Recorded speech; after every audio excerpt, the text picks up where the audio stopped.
The council chamber stretched high above the representatives, its walls made of crystalline material that shifted colors with each speaker's voice.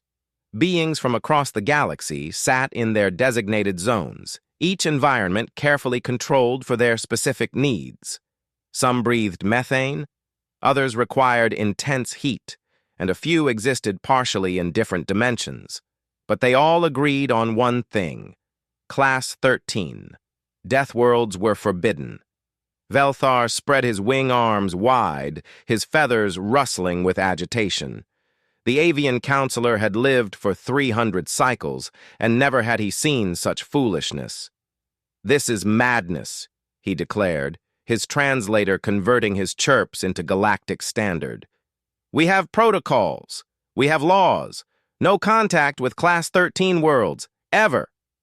Grenth, the reptilian security chief, tapped his claws on the stone desk before him. His scales were deep green, almost black, and his eyes held the cold calculation of a predator. "The signals are clear. There is intelligent life on Sol 3. They call it Earth. But Velthar is right. The planet is classified as Class 13, the most dangerous rating we have." A murmur went through the chamber. Class 13 worlds were the stuff of nightmares. Extreme gravity that could crush most species. Atmospheres filled with corrosive elements. Temperature swings that could boil water or freeze gases solid. Weather patterns that generated enough energy to level cities. And worst of all, evolution so aggressive that every creature was designed to kill. The massive doors at the chamber's entrance opened with a low hum. Two figures walked in, bipedal and strange. They wore simple clothing, not environment suits. They breathed the standard atmosphere without assistance. The male was broad-shouldered with dark hair, moving with a controlled grace that reminded Grenth of stalking predators. The female was smaller, her movements precise and efficient. "Honored Council," the male said, his voice steady, "I am Daiho, representative of Earth. This is Minha, our xenobiologist." Velthar's head feathers rose in alarm. "You came here without proper quarantine protocols? Without containment?" Minha smiled, and several council members flinched at the display of teeth. "We don't need containment. We're not sick. We're just human." "Just human?" Grenth leaned forward. "You come from a Class 13 world. Do you understand what that means? Your planet should have killed any intelligent species long before they developed fire." Daiho nodded calmly. "Our planet is challenging, yes, but it's home. We've always lived there." A holographic display activated in the center of the chamber, showing Earth from orbit. Beautiful blue and white, with patches of green and brown. It looked peaceful. Then the data began scrolling beside it, and the council chamber fell silent. Gravity, 1.0 standard. That alone was crushing for most species. Temperature range, -40 to +50 in the common zones. Atmospheric composition, 21% oxygen, a highly reactive gas. Weather systems capable of generating winds over 300 units per hour. Tectonic activity causing regular ground displacement. An enormous moon creating tidal forces. And the list went on. "How?" a crystalline delegate whispered, her form refracting light in distress patterns. "How did you survive long enough to build tools?" Minha pulled up another image. It showed a large feline with long fangs. "This is what we call a tiger. It hunts using stealth and power. It can kill a human in seconds." She swiped to another image. "This is a bear. It weighs 4 times what I weigh and can run faster than I can." Another swipe. "This is a shark. It lives in our oceans and has rows of teeth designed for tearing flesh." The council stared in horror. "And you still went into the water?" someone asked. "We swim for recreation," Daiho said simply. "We also climb mountains, cross deserts, and explore caves. Our children play outside in all of this." Velthar's voice was shrill. "This is exactly why Class 13 worlds are forbidden. Your species clearly doesn't understand danger. You need to be protected from yourselves. We should establish a quarantine around your system immediately. Grenth raised a claw. Perhaps. But I'm curious about something. He looked directly at Deho. You said you were in your military before becoming a diplomat. Show me what a human soldier can do. Deho glanced at Minha, who nodded. He stepped into an open space in the chamber. The lights adjusted, and a testing area appeared, marked by glowing lines on the floor. Standard Union Fitness Assessment, Grenth said. Let's see what a Deathworld species can manage. The test began. Deho moved through the exercises with steady determination, lifting weights that would burden most species, running at speeds that seemed impossible for a bipedal creature. Maintaining activity for periods that should have exhausted him, but he wasn't struggling. He was barely breathing hard. His body temperature is rising, a medical scanner operator reported. But wait, he's secreting liquid from his skin. It's cooling him. That's his solution to overheating? Efficient, Mina explained. We can regulate our temperature through sweat. It lets us keep moving when other predators have to stop and rest. Predators? Velthar's voice cracked. You refer to yourselves as predators? We're omnivores, Minha corrected. But yes, we evolved as persistence hunters. We would chase prey until it collapsed from exhaustion. Our ancestors could run for days if needed. The test concluded. Deho stood in the center waiting. Not collapsed, not injured, just waiting. Grenth's eyes were wide. In my 300 cycles of security work, I've never seen anything like this. The chamber's alert system suddenly blared. A priority message cut through all other communications. The massive main display activated, showing a desperate face of a Diluvian station commander, his blue skin pale with fear. This is Research Station Kepler 442. We have a critical failure. Volcanic activity has compromised our systems. We need immediate evacuation. But the environment is beyond our survival capacity. If anyone can hear this, please. We have 237 beings here. We're going to die. The council erupted in urgent discussion. Grenth pulled up the station data. Class 11 environment, toxic atmosphere, extreme heat, seismic instability. We'd need to send in automated drones, but they'd take weeks to arrive. Deho stepped forward. How long do they have? 18 hours, maybe 20. We can be there in 16, Deho said quietly. Velthar laughed, a harsh sound. You'd die the moment you stepped out of a ship. Minha was already working on her communication device. I'm calling our emergency response team. Jiwan, Hayuk, and Sora are on the nearest human vessel. They can redirect immediately. This is suicide, Velthar insisted. Grenth looked at the humans for a long moment. Then he stood. I'm going with them. Someone needs to witness this. He paused. One way or another. The council fell silent. The hologram of Earth rotated slowly in the chamber's center, beautiful and deadly. The humans stood calm and ready, volunteering to fly into hell itself to save people they'd never met. Permission to launch rescue mission, Deho said formally. The head counselor, an ancient being of pure energy, spoke for the first time. Granted, and may the universe have mercy on you. But Minha was already walking toward the exit. We don't need mercy, she called back. We're from Earth. The human ship cut through space like a blade, moving faster than Grenth thought safe. He sat in the observation section, strapped into a seat designed for his reptilian body, watching the crew work.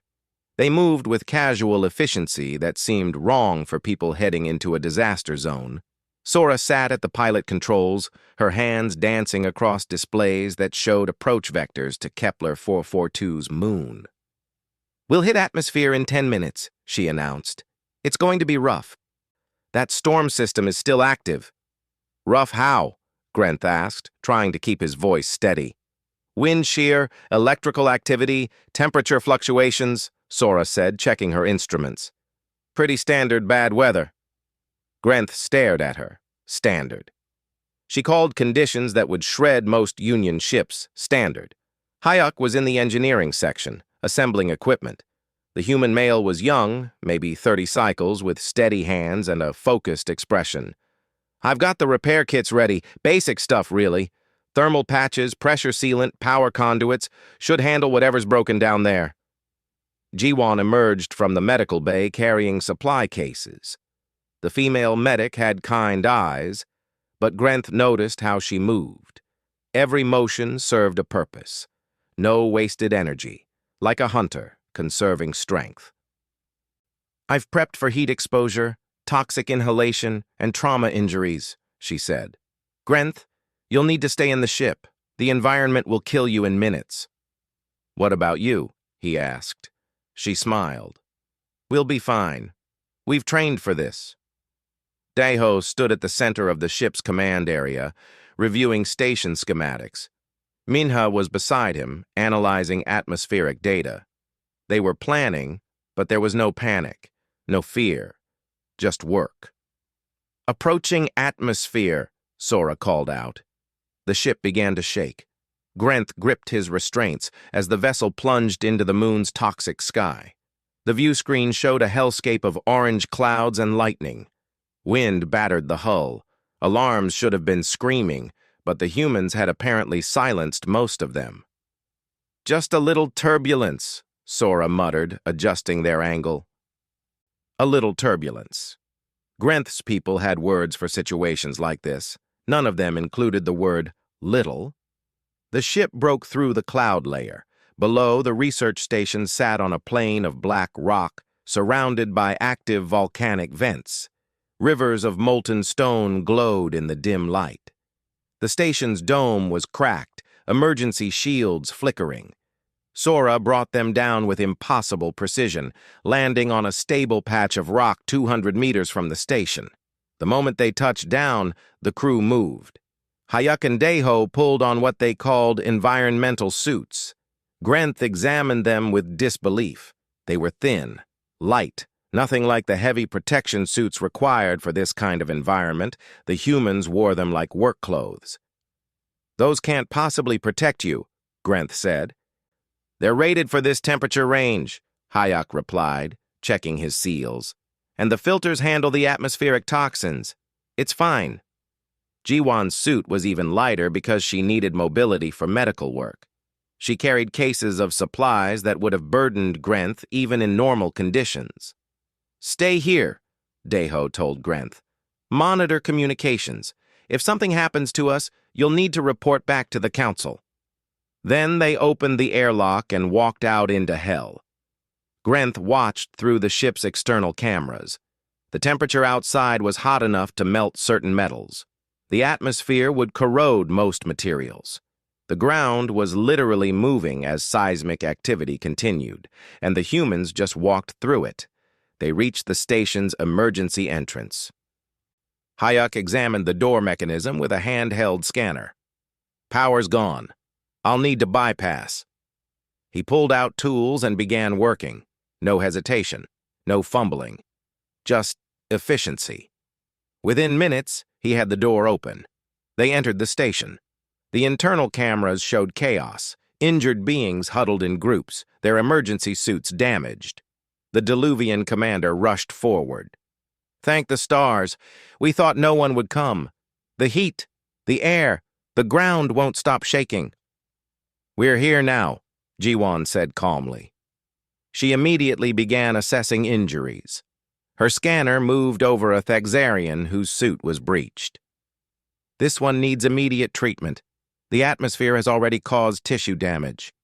She worked quickly, applying medications and sealing the suit breach. The Thexarian's color improved almost immediately. Jiwon moved to the next patient, then the next. She didn't stop, didn't slow, just steady, relentless care. Hayek and Daeho reached the station's core systems. The damage was extensive. Cooling systems were offline. Power distribution was failing. The structural supports were cracking. "Can you fix it?" the commander asked desperately. Hyuk studied the systems. "No, it's too far gone. But I can stabilize it long enough for evacuation." He looked at Daeho. "I'll need to work in the reactor chamber. Environmental controls are offline there." "How hot is it?" "Around 200 degrees standard, give or take." Daeho nodded. "I'll help. We'll be faster together." They entered the reactor chamber, and Grenth watched in horrified fascination as they worked in conditions that should have killed them instantly. Their suits were smoking slightly from the heat, but they didn't stop. They moved with calm purpose, replacing components, rerouting power, stabilizing systems. Sora's voice came through the communication system. "I've got evacuation ships incoming. Union Rescue finally got here. 20 minutes out." 20 minutes. The humans had to keep the station functional for 20 more minutes. Jiwan had treated over 30 patients already. She was sweating through her suit, but her hands never shook. "Everyone stay calm," she told the frightened beings. "Help is coming. You're going to be fine." An aftershock hit, stronger than the others. The station groaned, and a section of wall cracked. Toxic atmosphere began seeping in. Alarms blared. Daeho's voice came through clearly. "Hyuk, how long for the pressure seals?" 5 minutes. "We don't have 5 minutes." There was a pause. Then Hyuk said something that made Grenth's blood run cold. "I'll do it manually. The control panel is in the breached section." "That area has no environmental protection at all now," Daeho replied. "I know. Time me." Grenth watched as Hyuk removed his helmet and ran into the breached section. The human held his breath, moving through atmosphere that was burning his exposed skin. He reached the control panel, entered commands with fingers that were already blistering, and activated the emergency seals. The breach closed. Hyuk staggered back into the protected area and collapsed. Jiwan was there immediately, treating his burns, checking his lungs. "You idiot," she muttered, but her voice was gentle. "You could have died." "But I didn't," Hyuk managed to say, his voice rough. "And everyone else is safe." The evacuation ships arrived. Union crews in full hazard suits entered the station, moving slowly and carefully. They stared at the humans in their light suits, at Jiwan still treating patients, at Hyuk already back on his feet despite his injuries. "How?" the rescue commander asked. "How are you even alive?" Minha, who had been coordinating from the ship, answered through the communication system. "We're from Earth. This is actually not that different from some places back home." The evacuation completed successfully. All 237 beings were saved. The humans were the last to leave, making sure everyone else was safe first. Back on the ship, heading away from the dying moon, Grenth finally spoke. He had been silent for hours, processing what he had witnessed. "You weren't just surviving down there," he said slowly. "You were comfortable." Daeho, having a drink of water, nodded. "It was hot, and the air was bad. But we've trained in worse conditions. Earth has places like that. Your planet has environments that hostile?" "Sure," Sora said from the pilot's seat. "Deserts that hot, mines that deep, storms that violent. We build cities in all of them. People live there, raise families." Grenth looked at each human in turn. They were tired now, he could see it. But they were also relaxed, happy even. Jiwan was humming something while restocking her medical supplies. Hyuk was eating a meal, his burned hands already healing with the help of human medical technology. "We need to report this to the council," Grenth said quietly. "Report what?" Minha asked. "That humanity isn't just from a Class 13 world," Grenth replied. "You're the product of it. Your entire species was forged in conditions that would kill almost anyone else. You don't just survive the impossible. You're built for it." Daeho met his eyes. Is that going to be a problem? Grenth thought about it, about what he had seen, about what it meant. I don't know, he admitted. But the Council is going to have to decide what to do with a species that treats hell like home. The Council's decision came swiftly. They needed to understand. A research delegation would visit Earth itself to study how humans had survived what no other species had managed. Velthar led the group, still skeptical but curious. Grenth came as security. Dr. Kess, an insectoid biologist known for her brilliant work, joined them. Minha volunteered to be their guide. The ship approached Earth, and the delegation gathered at the viewing ports. From space, it looked beautiful, inviting even. White clouds swirled over blue oceans. Green and brown land masses spread across the surface. It seemed peaceful. Appearances lie, Velthar muttered. They landed at a facility outside Seoul, one of Earth's major cities. The moment the airlock opened, several delegates gasped. The air was so rich in oxygen it felt intoxicating. The gravity pulled at them, making every movement harder. And the temperature, even in this controlled environment, felt oppressive. This is a comfortable day, Minha explained. About 22 degrees. Very pleasant. Pleasant. The word seemed absurd. Taemin met them at the entrance, a human anthropologist with an easy smile. Welcome to Earth. I know it seems intense, but you'll adjust. We've prepared special accommodations for everyone. The tour began at a museum of natural history. The first exhibit showed Earth's timeline. Dr. Kess examined the displays with growing fascination and horror. Your planet has experienced 5 major extinction events, she said, tracing the timeline with a delicate limb. Each one killed most life, yet life returned, stronger. That's Earth, Taemin said. Life here doesn't give up, it adapts. They moved to the section on predators. The delegation stood before a full-size model of something called a Tyrannosaurus rex, 65 million years extinct, but still terrifying. Its teeth were the length of Velthar's wing fingers. This hunted on your world? Grenth asked. This and thousands of other species, Taemin replied. Predators in the oceans, predators in the air, predators on land. Earth's evolution was an arms race between hunters and hunted. Every creature had to become better at survival or die. And humans? Dr. Kess asked. Taemin smiled. Humans were prey for a long time. Then we became predators. Then we became something else entirely. He showed them displays of early human tools, simple stone blades, then spears, then complex hunting equipment. We couldn't outrun most predators, couldn't outbite them, couldn't overpower them, so we outthought them. The next section showed human endurance hunting. Videos played of humans running for hours across hot plains, following prey that was faster but couldn't maintain the pace. The prey would eventually collapse from exhaustion and heat. The humans just kept coming. Your sweat cooling system, Dr. Kess said slowly. It's not just for temperature regulation, it's a hunting adaptation. You evolved to outlast everything else. Pretty much, Taemin agreed. Velthar was studying a display on human disease resistance. Your history shows pandemics that killed millions, plagues, viruses, bacterial infections. Yes, Taemin said quietly. Disease has shaped us as much as predators. Our immune systems are extremely aggressive because they had to be. Earth's microbiology is as dangerous as its macrobiology. The delegation visited a hospital next. They watched through observation windows as human medical staff worked.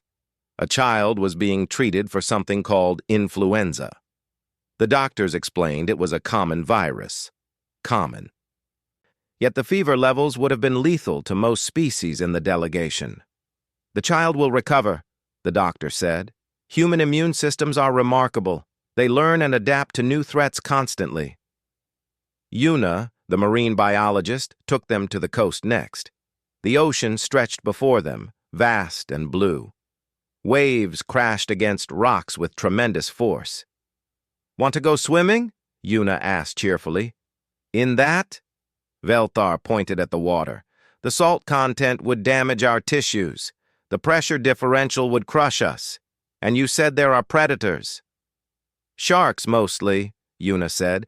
And yes, the ocean can be dangerous, but it's also beautiful.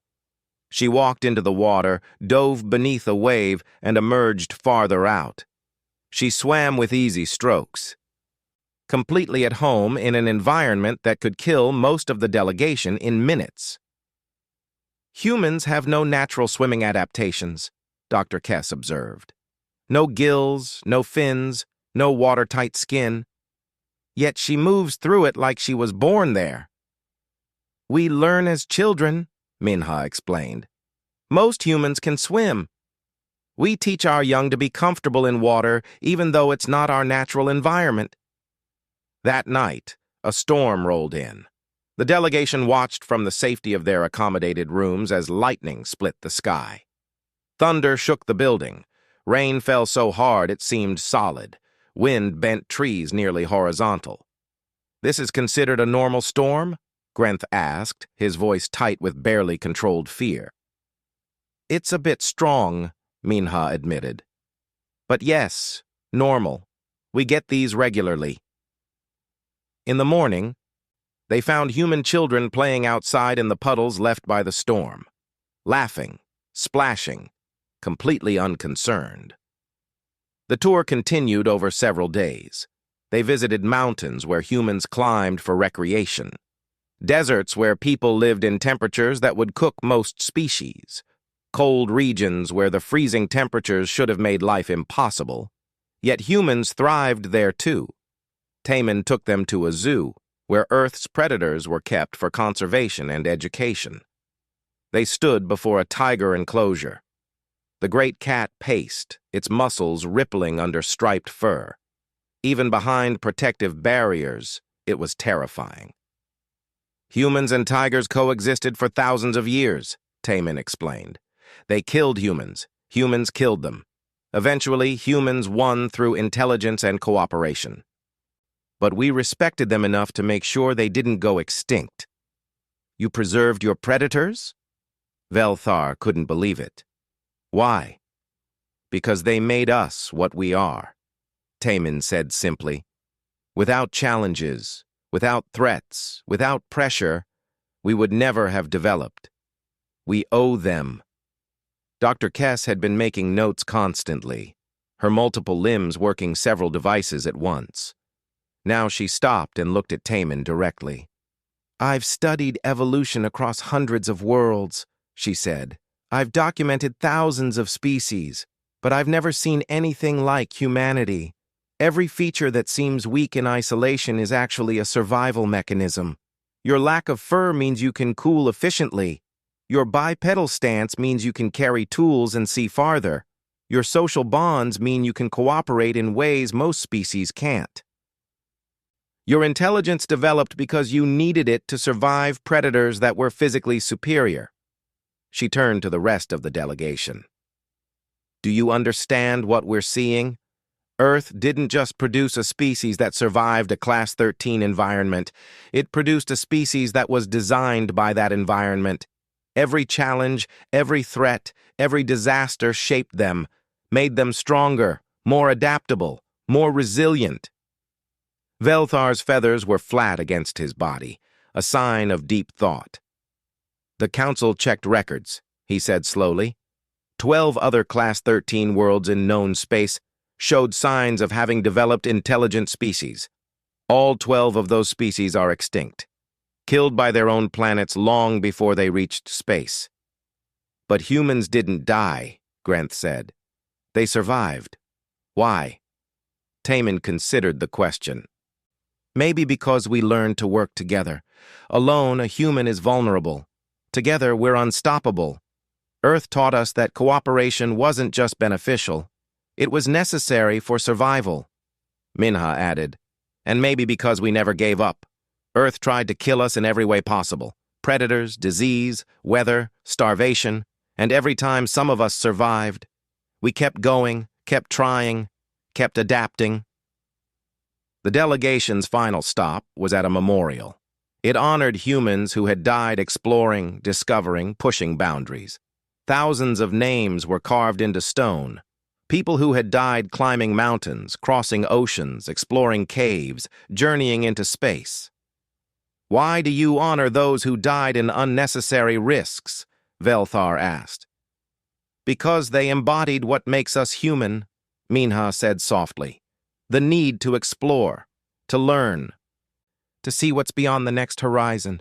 Earth gave us that too. A world so diverse, so challenging that we had to keep moving, keep exploring, or die." Dr. Kess approached the memorial, touching it gently. "You didn't adapt to survive Earth," she said. "Earth created you to be survivors of anything. Every feature, every capability, every instinct was forged in the ultimate crucible. You're not just from a death world. You're the death world's children." The delegation returned to their ship that evening. They had seen enough. As they lifted off, leaving Earth behind, Velthar spoke. "I came here believing humans were dangerous because they didn't understand danger. I was wrong. They understand it perfectly. They just refuse to let it stop them." Grenth nodded. "The Council will need to know. Humans aren't like other species. They can't be measured by our standards. The question is," Dr. Kess said, "what do we do with that knowledge?"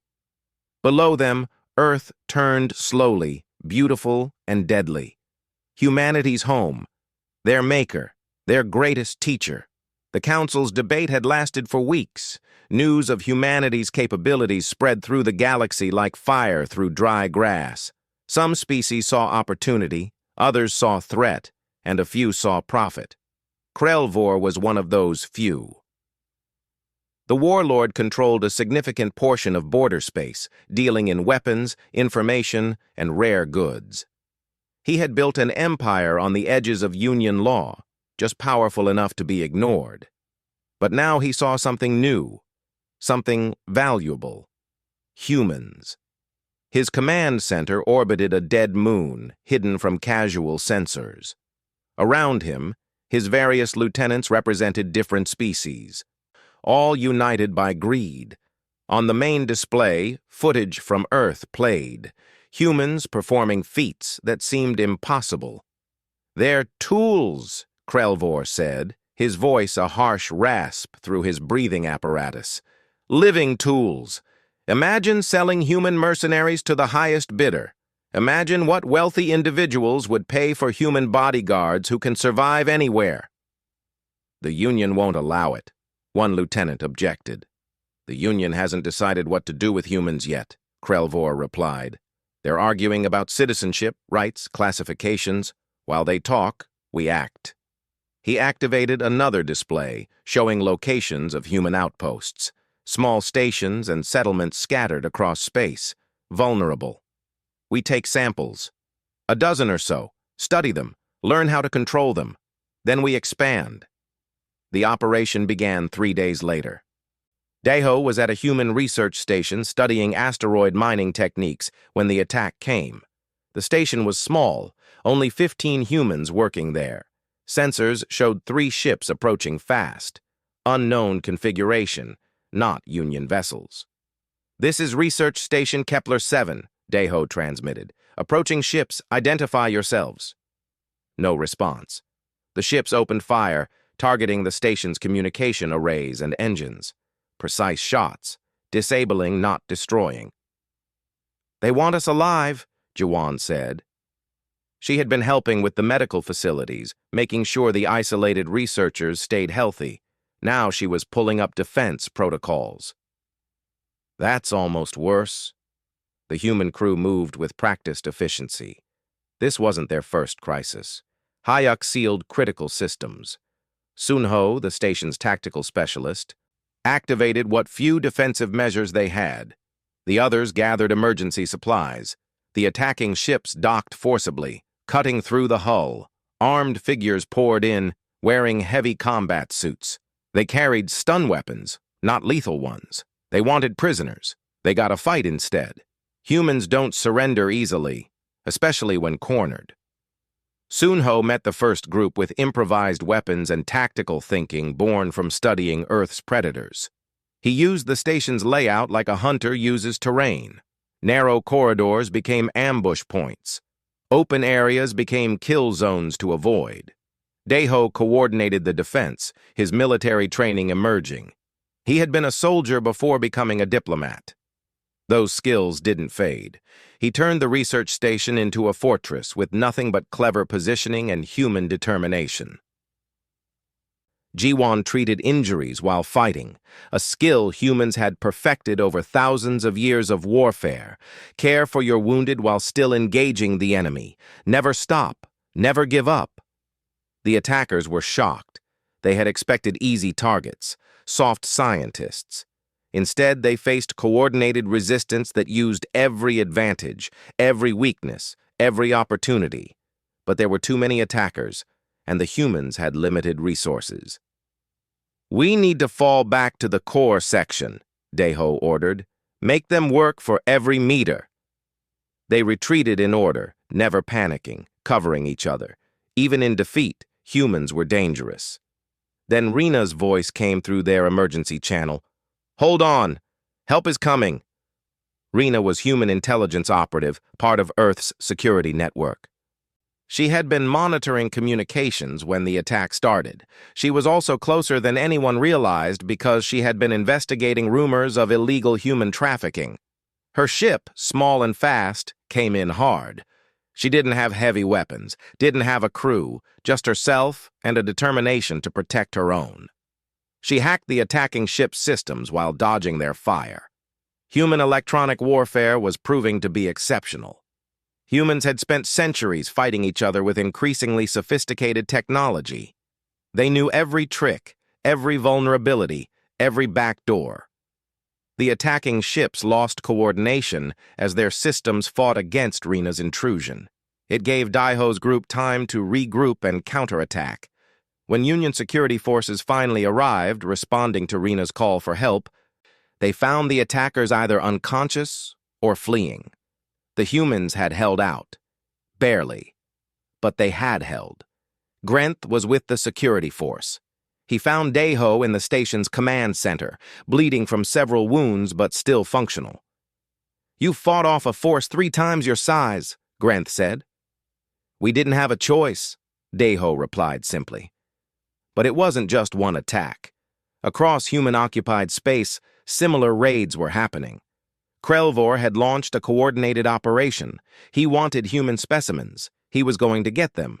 Except humans are protective of each other, and they're very good at fighting back.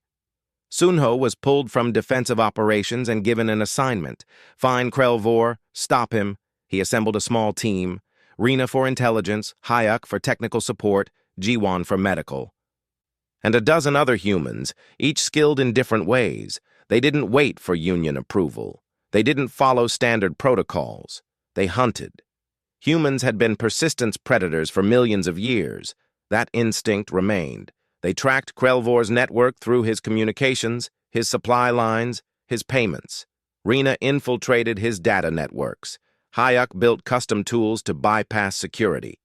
Sunho planned the tactical operations with a mind that had studied Earth's greatest military commanders. One by one, they dismantled Krelvor's operation, freed captured humans, destroyed his facilities, scattered his forces. Krelvor himself watched his empire crumble in disbelief. "They're just one species. How?" His information specialist, trembling, pulled up data. "They're coordinating across sectors, sharing intelligence in real time, adapting to every defense we put up. It's like fighting a single organism spread across space." "They're using tactics I've never seen," his military commander added. "Aggressive but controlled. They take calculated risks that shouldn't work, but they do." Rina finally caught up to Krelvor on his command station. She walked in through a waste disposal system, the environment toxic enough to kill most species. She breathed it through a simple filter mask, found his quarters, and waited.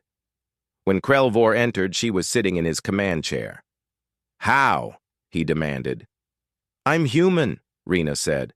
We're good at surviving hostile environments, and you made yourself our hostile environment. Union forces arrived shortly after. Rena had transmitted Krelvor's location to Grenth, who brought an entire fleet. The warlord was captured, his network destroyed. The council emergency session was tense. Krelvor stood in restraints, facing judgment. The evidence against him was overwhelming. But the session wasn't really about him. It was about what his actions revealed. Krelvor saw humans as tools, Grenth said, presenting his report. Valuable because of their abilities. He planned to capture them, control them, sell them. And he failed, Velthar added, because he didn't understand what he was dealing with. Humans don't just survive. They fight back. They coordinate. They protect each other. Deho stood before the council, representing humanity. His wounds were healed, but the memory remained. You asked me once if humanity being from a Class 13 world would be a problem, he said, looking at Grenth. I told you I didn't know. Now I think I do. He gestured to the display showing combat footage from the various incidents. Humans fighting impossible odds, surviving, winning. Earth made us survivors, but it also made us protectors. We learned that cooperation was survival, that protecting the weak, helping the injured, standing together meant the difference between extinction and continuity. He paused. Krelvor saw weapons, tools, but we're not weapons. We're people. And we proved that by choosing to save others even when it put us at risk. We didn't have to come when your research station needed help. We didn't have to integrate with the Union. We chose to. The question isn't whether humans are dangerous, Minha added, standing beside Deho. The question is whether the galaxy wants us as friends or enemies. Because we're here now. We're part of this community, and we're not going away. Silence filled the chamber. Then Dr. Kess spoke. I have studied humanity extensively. They are dangerous, yes, but they are dangerous the way a doctor's scalpel is dangerous. It can cut, it can harm, but in skilled hands it saves lives. She looked around at the council. Earth forged them in fire, but it also taught them compassion. They are the Deathworld's children, but they chose to be something more. Velthar's feathers rose, then settled. Then we must decide. Do we fear what they are, or embrace what they choose to be? The vote would come soon. But in that moment, watching Deho stand tall despite everything, Grenth knew his answer. The council chambers were filled beyond capacity. Representatives from every member species attended, along with observers from dozens of independent systems. The question of humanity had become the most important issue facing the Galactic Union in generations. Jaewon stood at the speaker's platform, calm, despite the thousands of eyes upon him. The human ambassador had been chosen for this moment because of his ability to bridge cultures, to find common ground, to speak truth with kindness. Honored Council, he began, we stand at a crossroads, not just for humanity, but for the entire Union. What we decide today will define us for centuries to come. He activated a display showing Earth from space. My world is classified as Class 13, the highest danger rating in Union protocols, a world that should be quarantined, avoided, forbidden, and by the old rules that would be correct. The display changed, showing other Class 13 worlds. Barren, dead, silent. 12 other worlds with this classification showed evidence of intelligent life. 12 species tried to survive the unsurvivable. 12 species failed. He paused. But one succeeded. Humans. And now you must decide what that means. Velthar stood. The avian counselor's feathers were arranged formally, a sign of deep consideration. Ambassador Jaewon, I once called for your people to be quarantined. I believed you were dangerous because you came from danger. I still believe you are dangerous, but I have learned that danger and threat are not the same thing. Murmurs ran through the chamber. Velthar was known for his conservative stance. His support for humanity was unexpected. A blade is dangerous, Velthar continued. Fire is dangerous. Medicine is dangerous. Yet we use all of them because they serve a purpose. Humans are dangerous because they were forged in the ultimate crucible. But they have shown us that they can choose to use that danger to protect, to save, to help. Grenth rose next. I have fought beside humans, watched them survive conditions that should have killed them, seen them risk their lives for people they had never met. The security forces I command have studied human tactics, human endurance, human determination. They are formidable, but they are also honorable. Bora, a human philosopher who had joined the delegation, was invited to speak. She approached the platform with quiet dignity. The Council fears what Earth made us, she said softly, and that fear is rational. We are strong, we endure, we fight. But Earth taught us more than survival. It taught us that alone, we die. Together we thrive. She gestured to the assembled species. Every human achievement came from cooperation. We survived predators by hunting in groups. We crossed oceans by working together. We reached space because we shared knowledge across generations. Earth's harshness created our strength, but our choice to cooperate created our civilization. You ask what humanity is, Bora continued. We are survivors, yes, but we are also dreamers. We look at impossible challenges and ask how instead of accepting no. We fall and get back up. We fail and try again. We face darkness and choose hope. Dr. Kess stood, her insectoid form reflecting the chamber's light. I have spent my life studying evolution. I have documented the rise and fall of countless species. And I tell you this, humanity is unique not because of what they are, but because of what they could have been and chose not to become. She displayed genetic data, evolutionary trees, comparative biology. Earth should have produced the galaxy's most perfect predator, a species designed only to kill, to dominate, to consume.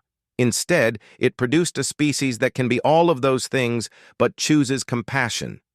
Humans are living proof that survival and kindness can coexist. The head counselor, the ancient energy being who rarely spoke, pulsed with soft light. A proposal has been made. Its voice resonated through the chamber. Ambassador Jawan, please present it formally. Jawan nodded. Humanity requests full membership in the Galactic Union, but we also propose a new classification, not for us alone, but for any species that emerges from extreme environments. We call it Adaptive Species Status. The display showed the proposal details. Species that survive Class 12 or 13 worlds have proven capabilities that others may not possess. Rather than fear these capabilities, we should recognize them, give these species responsibility matching their abilities, make them protectors of the dangerous places, explorers of the hostile frontiers, guardians of the edges of known space. You want to send humans into danger? Someone called out. We want to go, Minha said, standing. Earth made us able to survive what others cannot. Why should we waste that? If there are places too dangerous for other species to explore, let us explore them. If there are environments too hostile for rescue operations, let us go. Give us purpose that matches our nature. An alarm suddenly cut through the discussion. Priority alert. The head counselor's light pulsed urgently. We have a crisis, Grenth announced, reading the incoming data. An ancient defense system has activated in Sector 77, automated weapons platforms. They're targeting all ships in the area, origin unknown, technology beyond current Union capabilities. The chamber erupted in urgent discussion. Sector 77 was heavily traveled. Dozens of ships were in danger. The defense grid is located on planet Zerath 4, Grenth continued. Class 13 environment, toxic atmosphere, Extreme radiation. No Union species can approach safely. We estimate casualties in the thousands if we cannot disable it within hours. Silence fell as the implications became clear. Jaewon looked at the council. Let us help. It could be a trap, someone objected. It could be, Daeho agreed, entering the chamber with his tactical team. But people are dying. We don't have time for caution. Taemin accessed the data. Zerath 4's environment is similar to several regions on Earth. High radiation, toxic chemicals, extreme temperature. Humans can operate there with standard equipment. Hyuk was already analyzing the defense system specifications. Ancient technology, probably automated. We'll need to find the central control system and shut it down manually. This is exactly what we've been talking about, Minha said. A situation too dangerous for others, but not impossible for us. The head counselor pulsed brightly. This is your proposal in action. Can you do this? Sora was checking flight plans. We can have a team there in 3 hours. Make it 2, Jaewon said. The human team assembled rapidly. Daeho for leadership, Minha for analysis, Yuk for technical work, Jiwon for support, Sora for transport, and a dozen others, each chosen for specific skills. They reached Zerath 4 as the defense system destroyed another cargo ship. The planet's surface was a nightmare of acidic rain, radiation storms, and volcanic activity. Union observers watched as humans descended into hell without hesitation. The automated weapons targeted them immediately. Sora dodged with flying skill that seemed impossible, threading between weapons fire and atmospheric hazards. They crashed more than landed, but everyone survived. Moving to the source, Daeho reported. They tracked the control signals to a structure half buried in toxic sand, ancient, crumbling, still deadly. Hyuk studied the entrance. The builders were from a Class 13 world, too. This entire system is designed to keep out anything that couldn't survive extreme conditions. They built a weapon out of fear, Mina said, examining inscriptions. This text describes invaders, threats. They created this defense system to protect themselves. But they're gone now, Taemin added, extinct, and their fear is still killing people. They entered the structure. It was a maze of collapsed corridors and failing systems, filled with radiation that would kill most species in minutes. Humans moved through it with careful efficiency. Jiwon noticed something. These markings, they're not just defensive positions.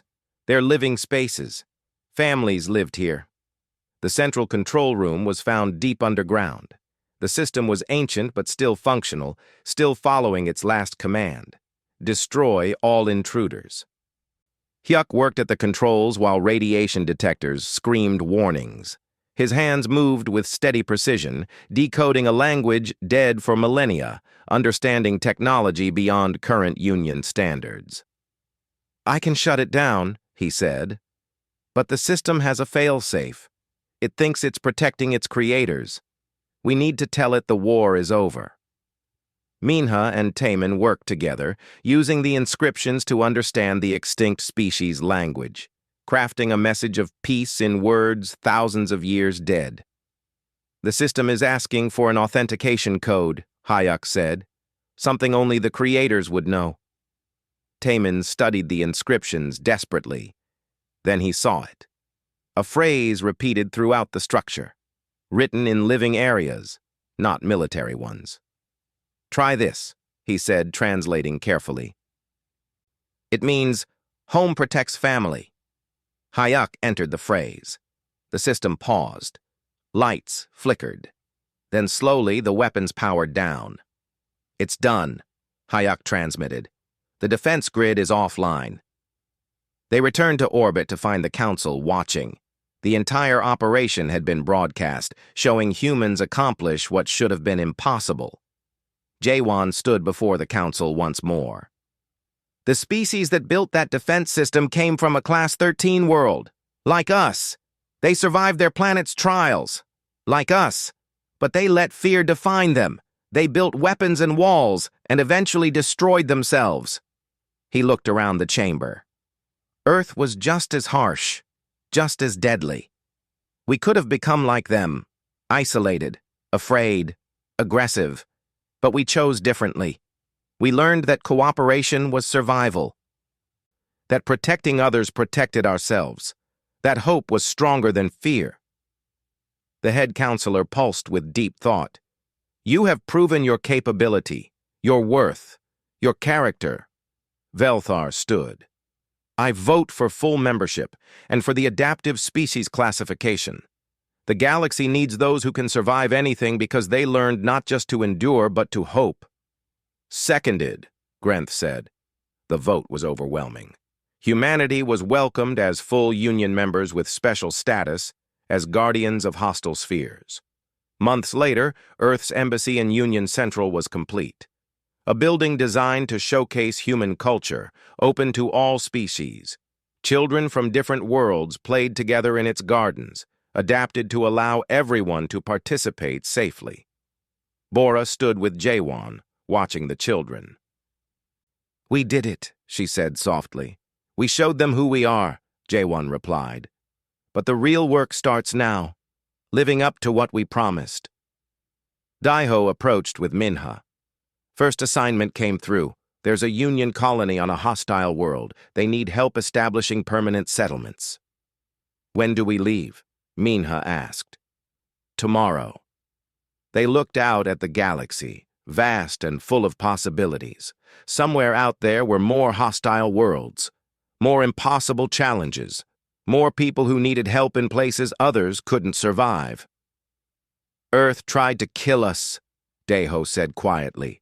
Every day, every way it could. But it also taught us that death can forge not destroyers, but defenders. And we'll ensure no one else faces the dark alone, Minha finished. The children's laughter echoed through the embassy gardens. Human and alien together, learning from each other, growing together. The next generation that would inherit a galaxy where death worlds were no longer forbidden, but bridges between species. Every Class 13 death world was prohibited, but Earth became the exception because humanity chose to use what the darkness taught them to bring light to others. And in doing so, they proved that the harshest crucible could forge not just survivors, but heroes.